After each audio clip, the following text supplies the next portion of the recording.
யாரு யாரு? அவன் தான் லோனுக்காரன். ஓ லோனுக்காரன்.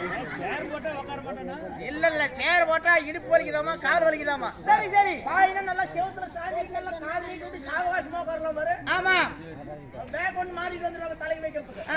இவங்க எல்லாம் ஊர்ல இருக்கிற பொம்பளைங்க லோனுக்கார கண்டா கை வெட்டறேன் நானு. எதுக்கு? என்ன வந்து ஓயாத காட்சி கட்ட வாங்கி தின்னையில மொத்தமா ஒரு கோடி வலியா. ஏயா ஓய் ஓய் நாய்க்கிழமை கண்டா சரி இந்த வாங்கலோன் கட்டுமங்களே இன்னும் என்னாட்ட வாங்கலோன் கட்டாதவங்களே. ஓ நீ இன்னும் கட்டவே இல்ல. நாளைக்கு போய் கட்டிக்குள்ள விடு. என்ன மயிருக்குன்னு தெரியலையே. இன்னும் 6 வருஷத்துக்கு கட்ட மாட்டேன். அப்படியே சரிங்க. உங்கள் அனைவருக்குமே எலிவேட்டரை சேர்ந்து தலைவர்கள் கிராமிய தெருக்கூத்து கலைக்கும் சர்வாவே அனைவருக்கு மீண்டும் வரை முத்தான முதற்க நன்றி. வணக்கம் வணக்கம் வணக்கம்.